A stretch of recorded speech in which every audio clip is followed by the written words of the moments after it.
Hello, everybody. Good evening, good day. Hope everyone's doing wonderful. My name is Leanne Lamb, and I am board president of Contemporary Asian Theater Scene.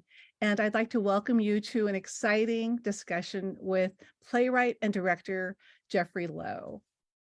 I am so excited because we have a little bit of time to sit down with Jeffrey and ask him questions regarding his current project. He's the director of CHINGLISH at SF Playhouse. And we also want to hear his thoughts on Asian American theater in the Bay Area.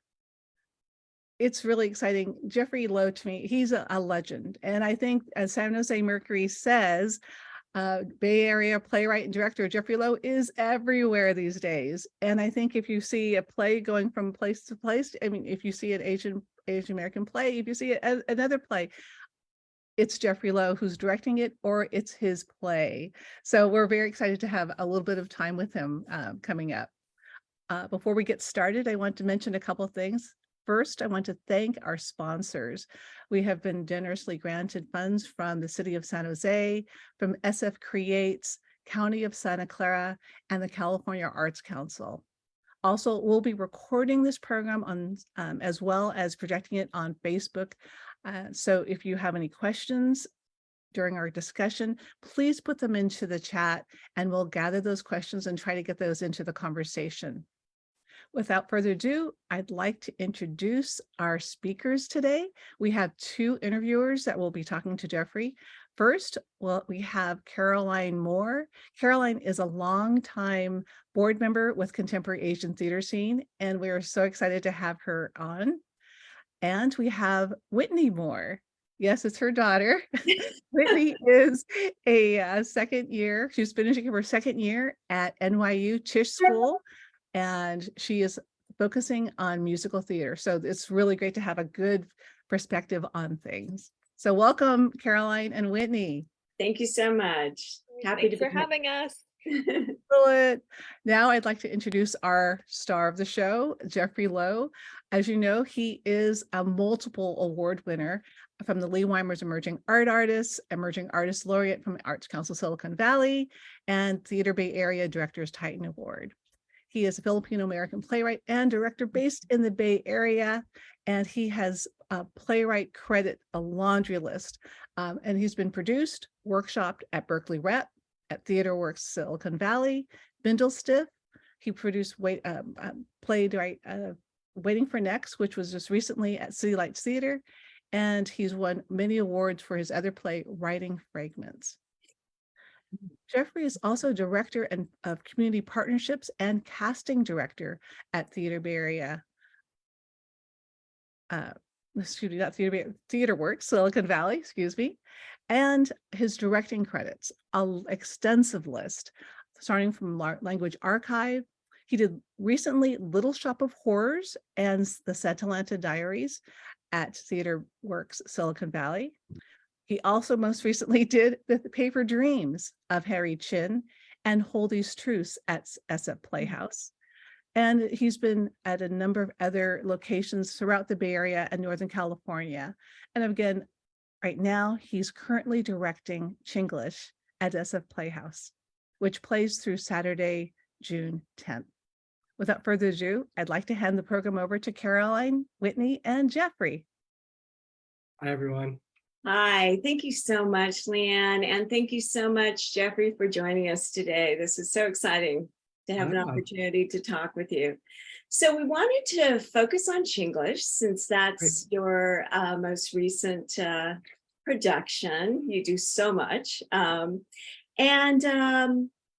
We want to start it off and ask you a couple questions about it. As Leanne said, it was written by David Henry Hwang, who is best known for works such as M. Butterfly and Yellowface. And you mentioned that you have been asked to direct this play a few times in the past, but you've declined. And so we were just wondering, why did you decide to direct it now? Oh, I think the folks at San Francisco Playhouse asked me when I was feeling confident. And so that's always a good time. Right? No, I think for me, when I was asked to direct Chinglish in the past, it was much earlier in my career. It Mm, was at theater companies that had sort of more limited resources and less of a draw in terms of collaborators and artists as San Francisco Playhouse does. And yes. also for myself, I had sort of cultivated a larger community of collaborators, especially Mm, Chinese American and Asian American collaborators to work with. mhm. So I Yeah. think for myself, earlier in my career, it was really a lot scarier to take on Chinglish because I Sure. think my first initial impulse was, so much of the play, a third, if not half of that play, is in Mandarin. Mandarin, yes. And for me, I don't speak Mandarin, and then so there's that level of disconnect, and then there's another level of disconnect where I myself, although an eighth Chinese, I was raised pretty much as a Filipino American person. Yes. So there were various levels of disconnect there where it wasn't going to come as naturally to me to sort of take on that show. Sure. And when the folks at San Francisco Playhouse asked me to direct the show last year, there was a couple of things that I knew that I needed. I needed, Mhm. language and cultural consultant, which we had in Patrick Chu. Mhm. Our wonderful associate director, Winnie Chan, had approached me a year before. We had met a couple of years before, and she had worked on the show Mm, previously, directing an online version of it early in the pandemic. So I knew I had the two of them as key collaborators. That a yes. lot of the a lot of the sort of holes in my experience and holes in Mhm. my skill set, they were able to fill those really, really well. And I was able to really focus on the things that I'm good at and not have to worry so much about, I don't understand the language, I don't know, and like have that not work out. And then also with the folks at San Francisco Playhouse, one of the characters is this white British man who speaks Right. perfect Mandarin. And I had Yes. to tell the people at San Francisco Playhouse, like, I have no idea who that person is.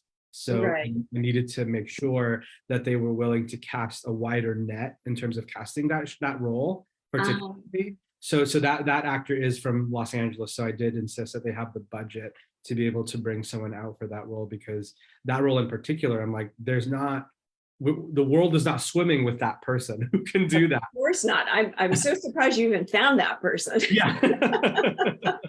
We're really lucky to have Matthew doing that. He's great. Oh, absolutely. We actually have a question from one of our audience members. Great. Christopher Arnold, I'm sorry, would like to know what was it like to depict intimacy on stage? Oh, sure. Yeah. So we were really lucky where we had, in the past 5 or so years in theater, there's been a great development of the role of an intimacy choreographer or Yes. an intimacy Yes. director. So this person is, treating intimacy moments like partially dance. In some moments, it feels a little Mhm. bit like you use a lot of the same things that you would use in stage combat. So it's sort of a mix of those two. And also the storytelling of why are we doing moments of intimacy? Obviously, it's very key to the storytelling of the show that it's not just intimacy for intimacy's sake. And these intimacy directors, for us, we had a wonderful intimacy director whose name is Elena Wright, who's also an actress who was in my production of Language Archive, if anyone had seen that. She's a wonderful intimacy director, and she's really great at both creating a space where everybody in the room, especially the actors who are doing the performance, are able to Mhm. communicate boundaries, communicate what they're comfortable with, and also communicate what the storytelling is. Uh-huh. And an intimacy director does wonderful work of making sure that boundaries and mental health are at the forefront of what we're doing and of what we're depicting, and finding ways to do within the boundaries and limitations of what an actor's comfortable doing, creating Mhm. a story. Now, what's wonderful is with our pair of actors, with Michael and Nicole, they were very comfortable and they were very trusting with each other, and they were also very lovely and communicative with Elena and each other and what they were comfortable with. And I think that for some folks, this was not never my thought process, because I think that an intimacy director is such a great and crucial role, and I'm so happy that that person's there, because it does make it so they have a skill set that it's not an awkward thing to do or not an awkward thing to talk about. And Right. also what I have found through intimacy work is because they have communicated enough, and maybe this is a lesson in life too, not just in theater. I find that the scenes that I watch of intimacy that have a great intimacy director who's making sure everyone feels safe, I find them all much sexier. I Yeah, think that that's everyone feels less awkward, people feel Mhm. safer, and people are really able to just let the storytelling do its work the way you do when you act any other scene. So, Right. so I think that there's a really great sensuality and sexuality to the work that we have in Chinglish, and it's because of an intimacy director, and it's because of the communication and safety being prioritized in creating that. So, Yes, and that's so interesting what you say about it's actually sexier with an intimacy oh my gosh, absolutely. coordinator. And I think you're right. It's because the actors feel safe, so they can really let go and Mhm. you know, really depict the scene. So that's wonderful. So we were saying that you know, Chinglish is basically a bilingual play. Yeah. In fact, you were saying a third. We had read a quarter, but almost a third of the show is in Mandarin. And we were just wondering how difficult was that to cast? Because you had to seek out people actors who were fluent in Mandarin. And Mhm. as you just said, even a non-Asian, a white person who Yeah. was fluent in Mandarin. So what were the casting challenges? I mean, I think it's exactly that. I think that we have there have been such growth and such strides in Asian American theater Mhm. where the casting pool is getting bigger and bigger. I mean, this is what we've always been Right. fighting for, is that the more opportunities that are there, the more plays that are written, you can't help but grow the talent pool because there's more opportunities out there. There's more people working and finessing their craft and growing as artists. Right. And so it's never a worry or never a question of whether or not you can cast an Asian or Asian American show. But with Chinglish, it's like, oh my gosh, they have to know the Yes. language. Right. And some might say, oh, well, you're in San Francisco, there's such a large Asian American and Chinese American community. And it's like, absolutely. However, Chinatown in San Francisco is a predominantly Cantonese speaking community. Ah, And in the play, it's a Mandarin speaking part of China. So even yeah. that was another layer of challenges where nobody in the cast, we didn't have anybody in the cast learning from scratch, Okay. which is what's great. We did make sure that the language was too complex for anyone to learn it phonetically or for anyone to learn it by scratch. Right. So Patrick did, we really front loaded a lot of that work in terms of getting the work on the tones together. And we did have a couple of people who were predominantly Cantonese speakers, so they had some work to do. And we did have a cast member who's actually like from that part of China. And Mm, he, like, some people came in like, oh man, his accent work is great and his language work is great. And I'm like, that's just how he speaks. He's not putting on, he's not acting an accent. That's just how he speaks. And so oh, that was really lovely to have sort of that level thing. But what was really fun is when Patrick Chu was doing his language lessons with our cast of our principals and our understudies, it became a little bit like they were all joking around like they felt they were in Chinese school again. And so it was really funny to sort of sit and be a part of that and have that be a thing. In terms of casting, it was hard. It was, we were lucky that we found, like, I'm so thrilled with every single performer we have working on the show. I think they're so wonderful mhm. and so great, and they've worked really, really hard. And Yeah. at the same time, the casting team at San Francisco Playhouse, they worked with Dory Jacob and the other folks at the casting collective. They and I collaborated and they had to work really hard to get this group together. And it was, um, you know, we have a number of performers both in the understudy pool and in the principal cast that are folks that don't always get to get roles and get jobs. Right. And I think that the work that they did to find these people that are actors and they have the skill set and they have the language skills was it was hard work, but it was totally worth it.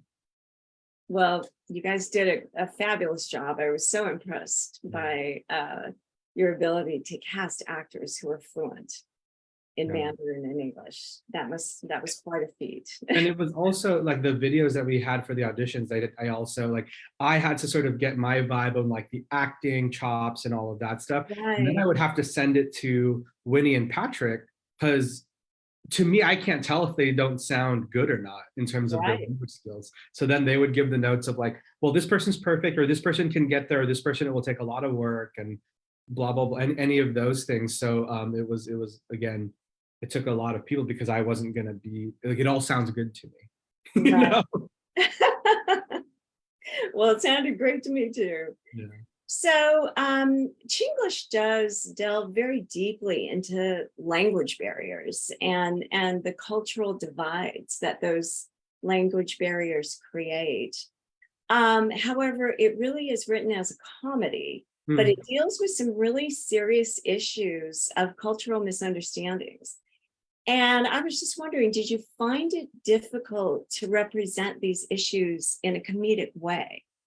And how did you bring out the nuances of these cultural misunderstandings using Yeah. a comedic approach? Yeah, I think that for me, that was the most appealing thing about the show for me, was how funny it is. It's very funny, yes. I think for me, and these stories are so important, and I'm so honored to be able to work on these shows as well. But Hold These Truths, which was a show about Yes. the internment, was such a, I mean, there's light and humor in it, but it is such a heavy show dealing with such heavy topics. The Paper Dreams of Harry Chin, also a very funny show, but Yes. also a show that deals with the Chinese Exclusion Act and the Paper Mhm. Sons. And so for Chinglish to be, although have a lot of nuance to it, to be mostly a comedy. Like, Mhm. it's not necessarily like, oh, this dramatic play with some laughs. Like, it's a comedy.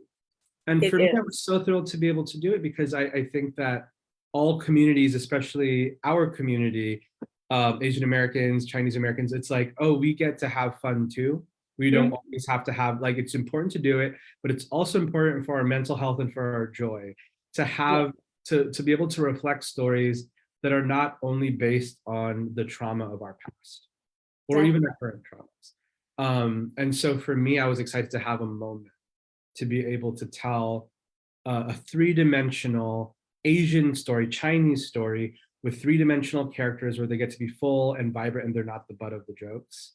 Was Yes. so much fun.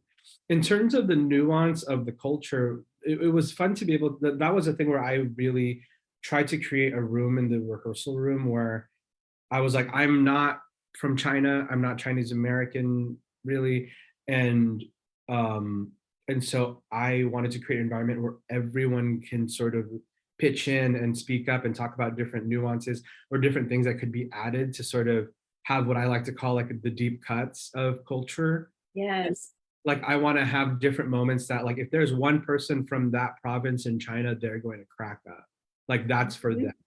them. Like, there's a lot in the play that's for everyone. There's a lot in the play that are for people that are not Chinese. There's a lot in the play for people that are Chinese. And I want even more for those folks who have a little bit different of a connection. What's really, really fun Mm. is actually our understudy for our translator, our British translator. Mhm. His name is Tony, and he was a businessman who lived in China for like 10, 15 years. Oh my gosh, he was the character then. And he was actually one of the best Mandarin speakers in the room. Really? Wow. And it was really funny where some of the cultural things he would also contribute a lot too, because he actually, other than Shun, who is from China, I think Tony may have spent the most time in China, like Wow. this, like the second or third most time in China itself. So there Uh-huh. was a lot of like Chinese American isms that we put in, but it being set in China, there was a lot of other things that Tony had set for us that was really fun. Ah, it's so fun. One of the things I found most funny is one of the signs. It was for a handicapped men's Oh, sure, yeah. and it says something like deformed man's toilet. Yes, yeah. Yeah, yeah, Very, very funny. yeah. Well, we're probably going to wrap up a little bit on Chinglish now, but do you have anything you wanted to add about your experience directing Chinglish? Any insights? You know, anything else you'd like to add about your experience with Chinglish? Yeah, it was lovely. I mean, everyone worked so hard. The show, we retranslated the show to be a little bit more specific to the region of China that it was in. So the actors had to work even extra hard getting like a brand new script the first week of rehearsal as we were going. Yeah. And it's just a lot of hard work that went into it. And I think everyone's having a lot of fun. We're so thrilled that it's selling really, really well. We just added a Wednesday matinee because demand is so Fabulous. high for the show, which is really great. That's great. And also I'll just add, I was really thrilled to be able to work on this version of the script where in 2015 or 16, when the play was done at East West Players, there was a revision that David had done to the piece Oh, that really? sort of recenters a little bit of whose story this piece is. And I do think that the script is stronger and clearer. And although the script was so funny when it first came out, I think that the nuance and the really important subjects that are being either subverted or thought about or explored in the play that you were Mhm. talking about, Yeah. I think a lot of that comes in this new draft of the play. Oh, fabulous. That I'm excited that we were able to do that. Yes, definitely, definitely. Well, we did have a couple more questions from the audience, but hopefully we'll have time for a Q&A at the end where we can address those questions. Yeah. So right now, thank you. And I'd like to turn it over to Whitney, who is going to discuss Asian American theater in the Bay Area. Thank you so much. Thank you for that amazing intro. That was so fascinating to watch. Hello, everyone. Hello, Jeffrey. Hi, Whitney. Hi. Thank you so much for being here. I am so thrilled because Jeffrey is such a prevalent presence in our industry, especially in the Bay. So this is amazing. And we even have some love getting sent in from one of your understudies, Karen Law. They're watching it from Oh my gosh. room. Oh my gosh, that's so funny. We love that. We love understudies. Amazing. So I would love to discuss with you just AAPI representation in Bay Area theater. You have been such a huge force in presenting and directing works by Asian American playwrights featuring AAPI actors. So I was wondering, have you seen an evolution in Asian American identity over the past decade? And how can theater strengthen that identity and create stronger AAPI representation? Hmm. Yeah, I think that it's definitely there's definitely been a lot of work and a lot of growth on the backs of on the shoulders of the folks that have come before us. The Wakako Yamauchis, the Valina Hasu Houstons, Philip Katanda, David Henry Wong, and the actors that did their work. The Emily Crotas, the Francis Drews, and a number of folks. I think that what's been wonderful is that for what I can see in the Bay Area, like Asian American theater in the Bay Area is having a moment, and it's really amazing to see. I think that there was like this thing where I realized as we were all hanging out, like the Chinglish cast got to hang out with the Viet Gone Part 2 cast at ACT because we were overlapping. And there was a moment where like the Headlands was playing at ACT and selling out houses at the Geary. Cambodian Rock Band was selling out houses at Berkeley Rep. Before that, Little Shop of Horrors at TheaterWorks was the first show at TheaterWorks to extend since the pandemic. And all of these things were like the representation of Asian Americans on stage was both strong in the work artistically and also like I hate to talk about it when we're talking about art, but like financially, it was all doing so well. And Chinglish is really following that suit where those sales are going really, really strongly. And I think for me, the evolution of Asian American theater on stage has been a really beautiful one where it's just like similar to as generations go on, as identity evolves, it's been really beautiful to see and again, we should still continue to do classic work and explore these older things, but it's been really wonderful to see that evolution of the plays are not necessarily just about what it is to be an immigrant.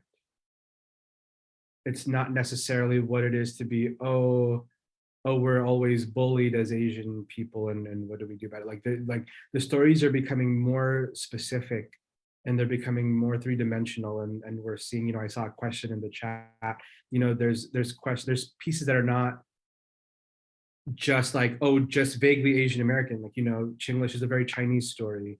Viet Gone is a very Vietnamese story. They're very Cambodian rock band, a very Cambodian story. There's like this amazing specificity in the stories we're getting to tell, and getting to really um, expand our wings as a community and support each other in the fact that we all have these beautiful, amazing, and powerful stories in us and in our heritage and in our history. And I think that theater, the American theater, should continue to support it, should continue to support those writers, and also support the workshops of the pieces of those writers, because I think those workshops and it's just the more, and this is for all communities, but we're talking about Asian American community specifically. Um, the more we get the chance to develop the talent and give opportunity to emerging artists, be it writers, designers, directors, actors, the wider the pool is, and the more the easier it is to do the work, because there's more people in the community that are ready to do the work.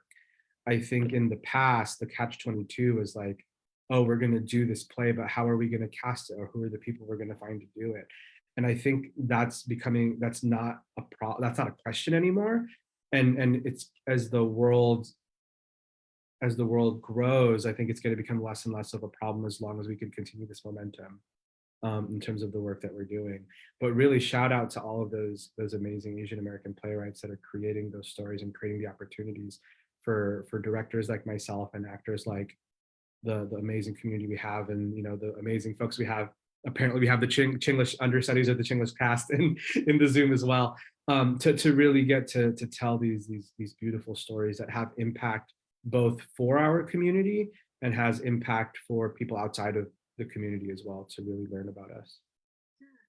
Well, thank you so much for speaking on that, and thank you for leading this charge, this movement in our Oh gosh, I wouldn't call myself the industry. leader, but Well, thank you. in so many ways you are. You've written so much and directed so much, so thank you. Yeah, I love what you said about specificity and then just, more universal human stories. I once heard someone say, "Where's our marriage story version with actors of color?" And so, yeah, love that. Um, On to our next question in that vein. Asian American actors are so often boxed in stereotyped characters, which barely scratch the surface of their humanity. However, your recent production of Little Shop of Horrors, which I saw and loved, was reimagined in San Francisco's Chinatown with AAPI characters who suffer from mental illness and are trapped in abusive relationships. With the increasing awareness and rise of mental illness within the country and the AAPI community, how are you deepening the understanding of AAPI and mental illness? Mm. Yeah, I don't know. I think that, thinking about, I don't know how to answer that specifically, except for like, I think, Little Shop specifically, we had a really great experience where at TheaterWorks we have a member of our team on all of our shows who is an artist counselor. Her name is Judy Mihei, and she really helps us think and prioritize our mental health through what we're doing. And similarly to what we were talking about with intimacy coordinators, with Judy, before we took on the moments of domestic abuse that's in Little Shop, um, we had a conversation around it led by Judy as sort of our group therapist of sorts. And then also she was available to us both in the stuff that artists put themselves through to depict really hard things like domestic abuse, for example, in Little Shop, or the mental health challenges of, it's really stressful to put on a show, put on Little Shop in 3 weeks, and also anything else that might just be happening in someone's life. Like, she was available for that. And I think that, as I was saying, I was listing off a number of shows where there's real challenges of what we're depicting on stage, right? Like the racism that the Asian American community goes through in various ways. And it's not easy to just go out there 8 shows a night and just sort of perform that. And so I think that having someone on our team that was able to support us through that with that sort of mental health perspective was invaluable. And in terms of the art creating, I think that that's another like sort of next thing to explore for us as a community, or amongst a lot of things. But for example, like the evolution of Asian American theater and the stories, where like the first one was like, this is the story of what it's like for us to feel like we are out of place in America. And then after a while, it's like, here are a number of things where like, here is the history of the challenges that Asian Americans went through of various communities just to sort of make their place in America. And currently we're going through a little bit of a generation where there's a lot of stories where you see young Asian American playwrights trying to wrestle with and understand the stories of their parents, or understand and wrestle with their relationship with their parents or the prior generation, because there's so many playwrights that, and there's like a genre of play between Viet Gone and King of the Yees and Yellowface, where the playwrights become the main character to explore and figure out their parents, because their parents, in order to find success in the world or find their place in the world, had to keep their heads down. And they maybe were not as open to their children as they should have been. And now we have a generation of playwrights that are like, no, we can't lose your stories. We need to hear your stories.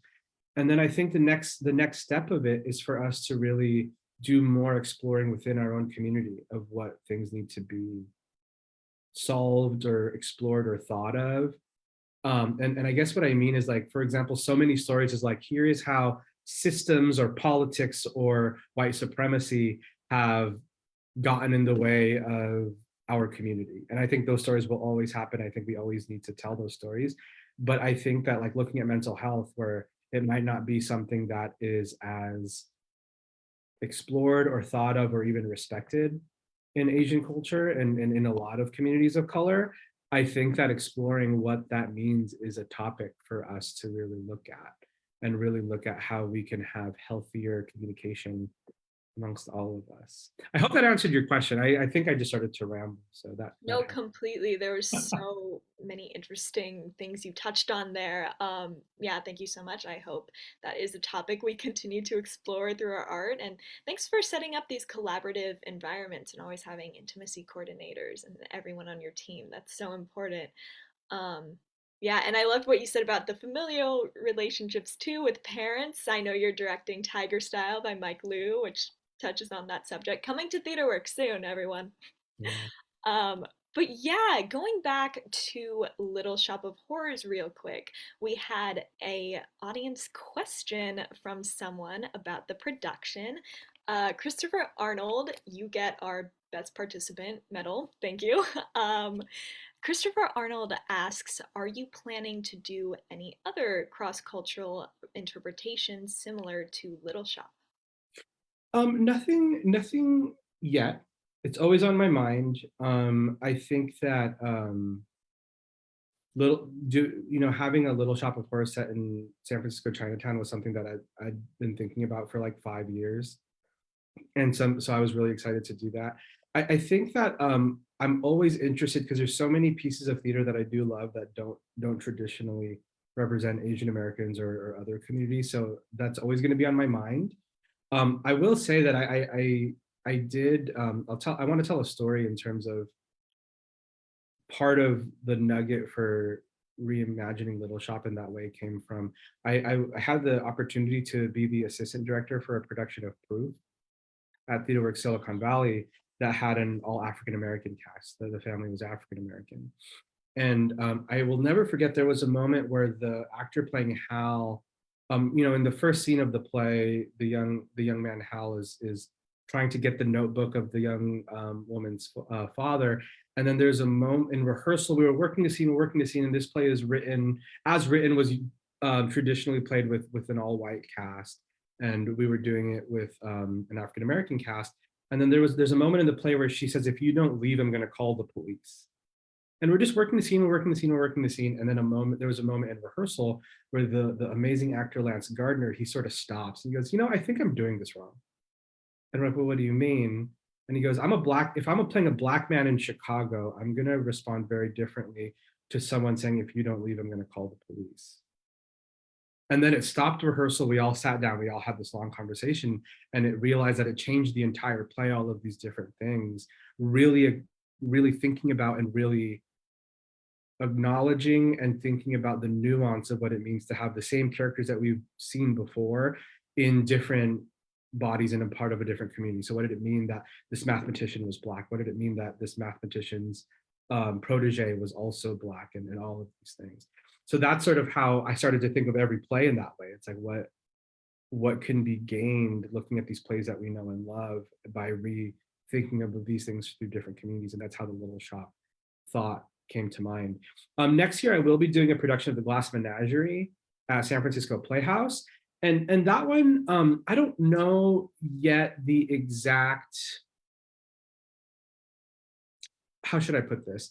We are casting it multiculturally, but I'm not yet sure until I get into the rehearsal room how much the background of all of the actors themselves is going to find itself in the play. And I say that because we are casting it multiculturally. Currently, we have 3 of our 4 cast members cast, and they are all of different backgrounds. Some, one of them one of them is white, as many Glass Menageries will have, and 2 of them are not.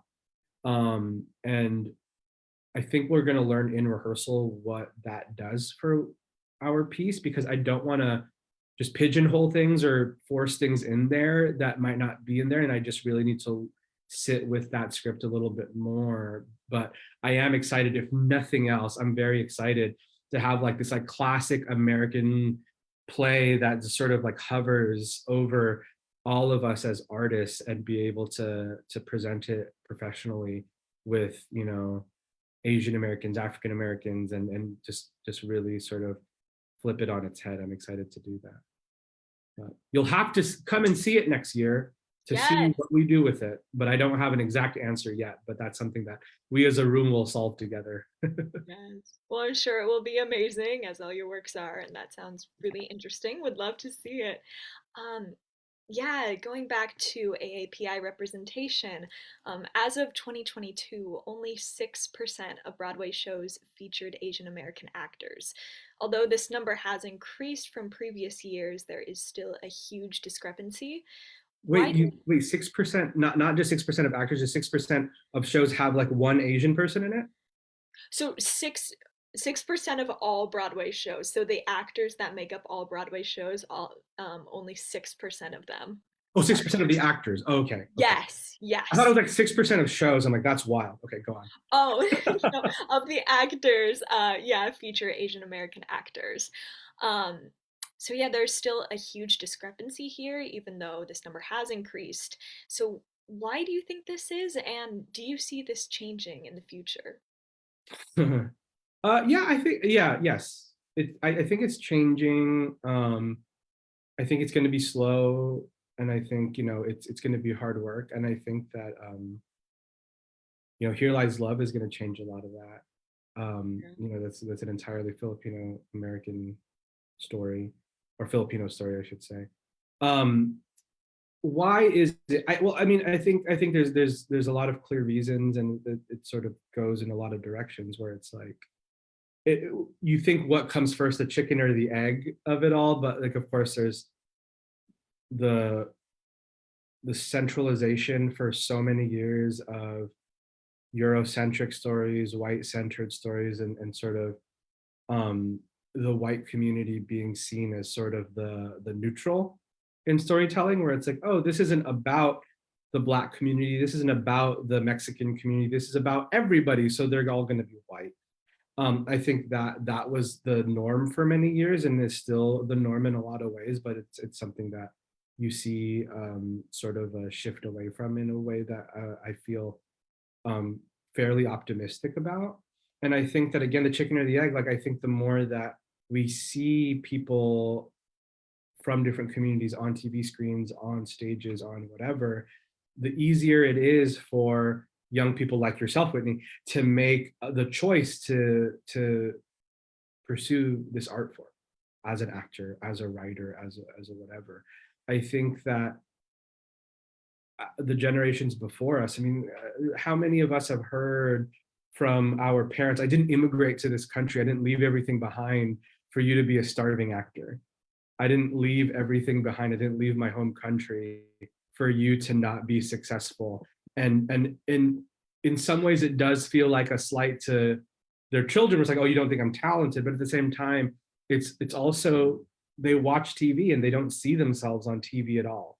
They watch theater maybe and they don't see themselves at all. They read books and they don't see themselves at all. And I think the more that we change that, the easier it can be for people to be like, oh yes, this is an opportunity. This is something that you can go for. You have a talent, you have a skill, and you should pursue this, and there will be opportunities for you.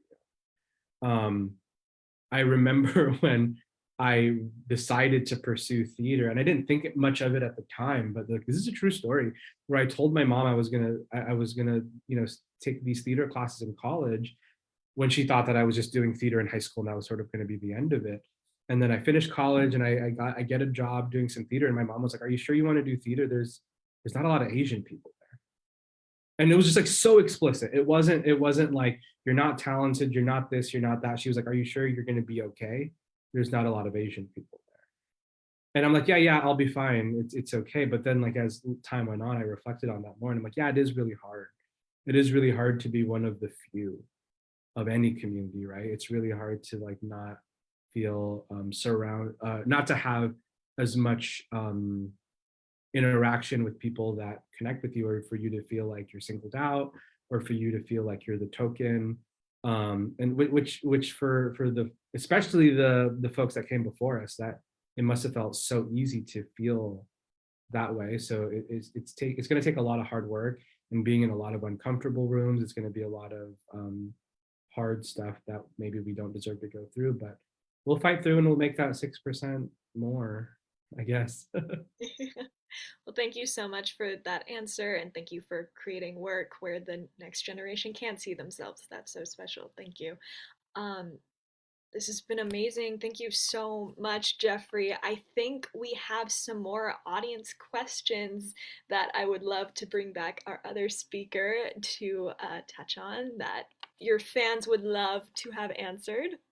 Yes, thank you, Jeffrey. Such great insight into Asian American theater and the future of it and all of that. We did get one audience question.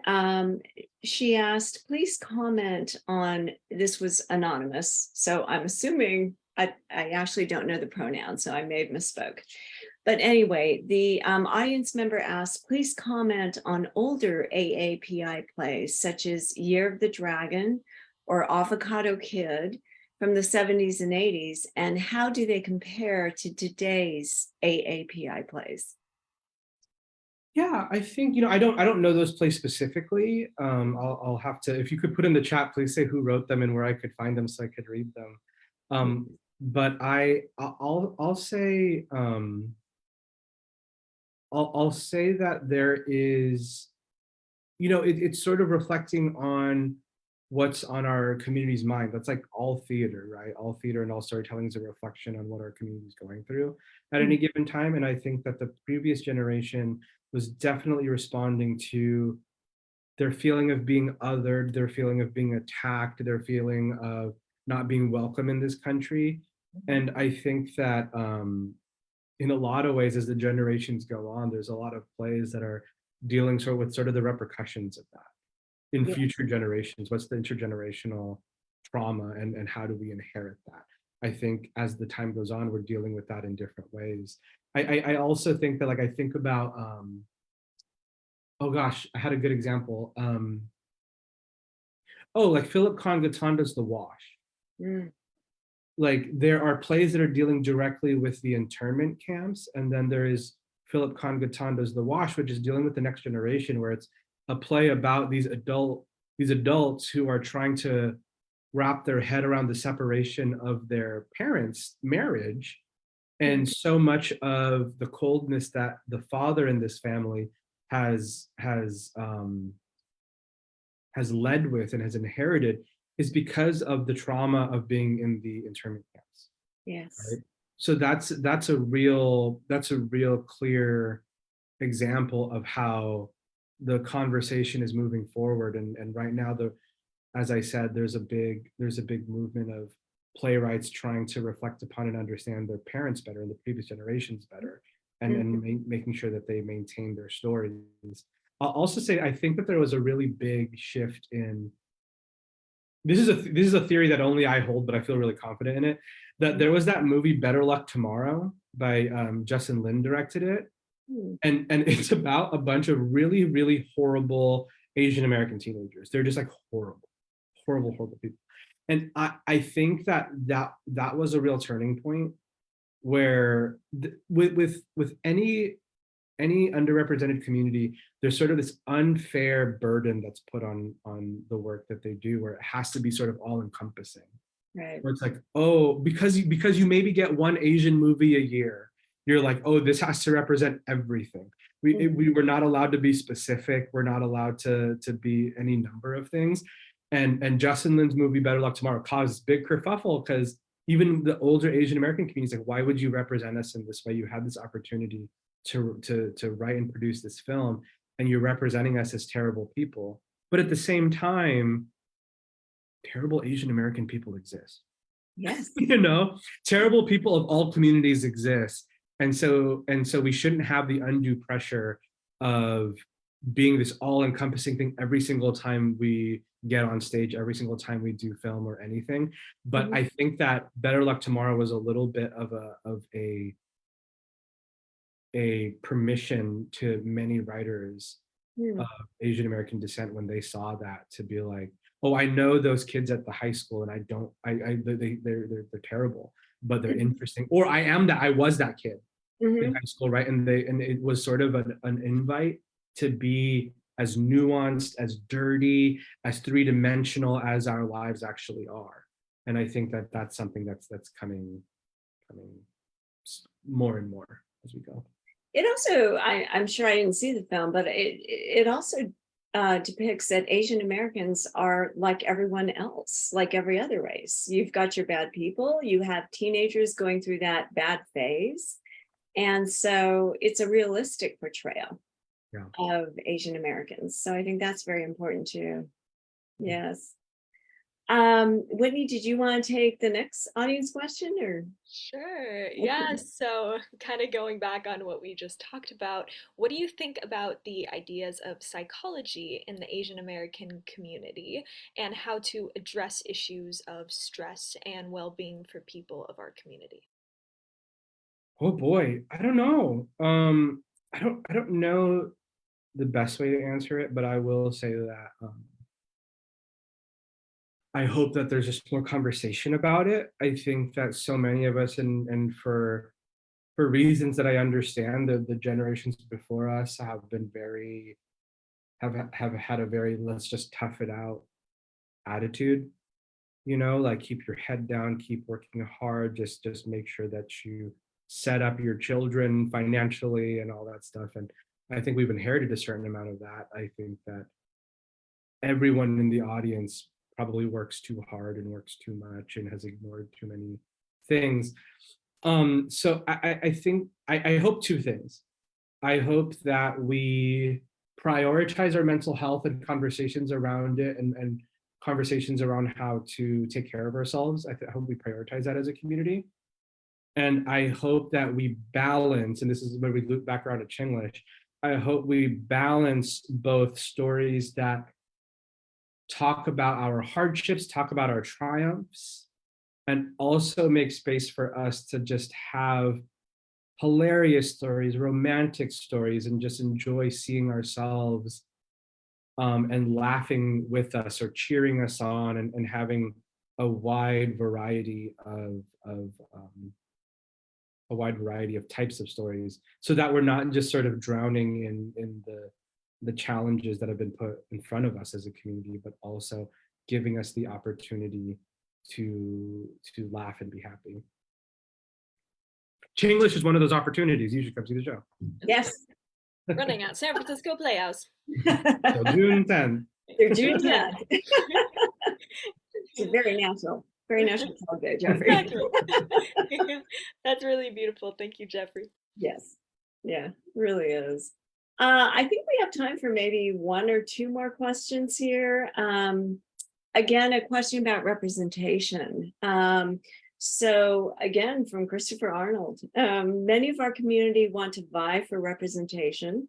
how do people get heard in the context of AAPI representation these days? I know you mentioned that theater was just a great representation of the AAPI community, but I think it's a lot about showing up. hmm, You know, it's showing up, and I think it's and that's sort of purposefully general because it can account for a lot of things, right? It's like who, musicians and movies and artists that represent you and you're passionate about, like, show up, mhm, you know, come see their work, come see yourself. If you yourself are an artist, just keep creating. I think that a part of, and this is easier said than done, I know, but I think a part of us being heard and being represented is just create and not worry about who's going to watch or who's going to listen, mhm, you know, or who you're making it for. I think that by nature of systemic challenges and systemic racism, you know, anything that we create isn't going to feel mainstream necessarily. yeah, And so don't worry about it. Just create it. You know, going back to like sort of setting little shop in San Francisco, Chinatown, if I was too worried about what other people were going to say, of course there were people who didn't enjoy it. Of course there were tons of microaggressions in reviews and microaggressions in the audience. And if I thought too hard about it, we would be paralyzed and we wouldn't do it. But at the end of the day, we believed in the story we were creating, and we were able to take care of ourselves within our community and Hmm. within our cast and within our artistic team, and we created something we were really proud of. And at the end of the day, the moment that we had audience members who were so moved by the shows that we do thanking us, that's always going to mean more than the microaggression that, you know, forget those people. Like they're going to learn, they're going to grow, hopefully. And if not, then you just bless and release, and they just live their lives and you live your life. I think, and again, easier said than done, right? I'm really great at giving advice, and then I'll just like lose sleep over these things. But I think in terms of representation, it's similar to the like, no matter what you do, Christopher, I don't know what you do, but just show up, speak up if you want to speak up, and like know that your presence, your money, your anything, like that's how you support, that's how you represent. Like, you know, crazy, the movie Crazy Rich Asians, right? That's like as mainstream as it gets for Asian American stuff, right? We all, I know there's a wide range of how people feel about that movie, including within the Asian American community, right? And some people love it, some people like it's fine, some people don't really like it that much. But we all showed up, Yes. right? We all showed up, and I enjoyed the movie enough. I had some qualms with it, but at the same time, I was like, I'm gonna go, and whether or not I hope I love this movie, but even if I didn't love this movie, I'm not gonna regret coming. I'm gonna be here, you know?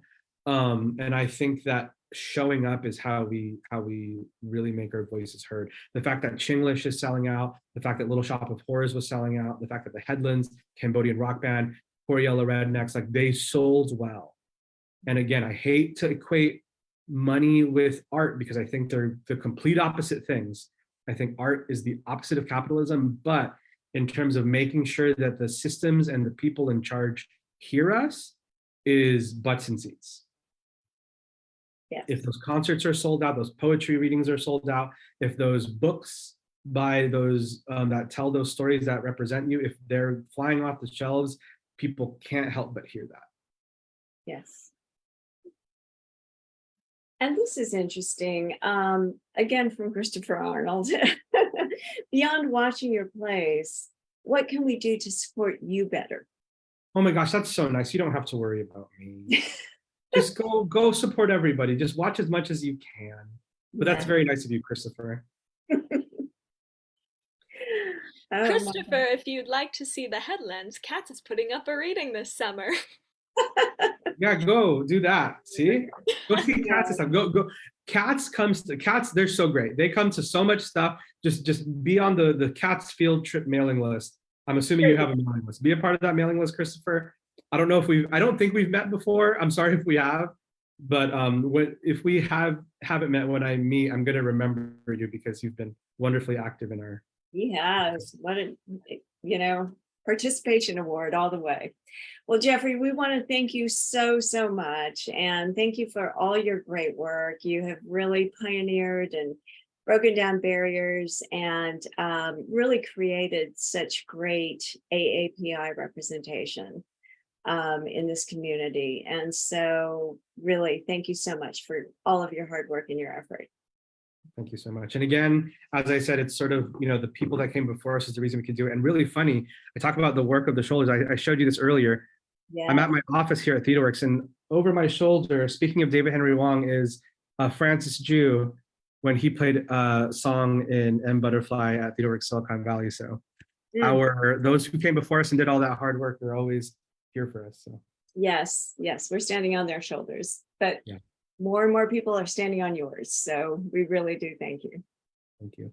And with that, I'm going to turn it back to Leanne, who is going to wrap us up for tonight. Thanks again. Wow, what a fabulous conversation. I just want to thank everyone for their contributions and their thoughts. The understudies that are in the audience, you guys are the heartbeat, you are the soul. Without it's so necessary. But I think you've inspired a number of people.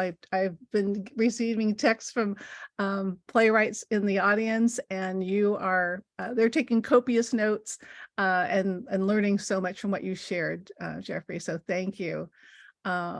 I just want to thank you for your complete body of work and what we'll see in the future, because sharing important AAPI stories through theater, it shares the richness, our diverse cultures, and the stories that help reflect our identity, which is definitely evolving. So thank you so much. I also like to thank Whitney and Caroline for our interviewers tonight. You guys did a fabulous job. And Joanne Ho, who is our tech lead in the background. Always important to respect the cast and crew. If you didn't hear it before, I think if you haven't gone to CHINGLISH, you better do that. I think you received a lot of insight. And again, it's playing till June 10th. So buy your tickets and right now. As Whitney had mentioned, we Contemporary Asian Theater Scene has a body of work also. We're a multidisciplinary organization, and we cover a lot of different elements. In fact, next week, we're going to be hosting a screening of the film Dealing with Dad.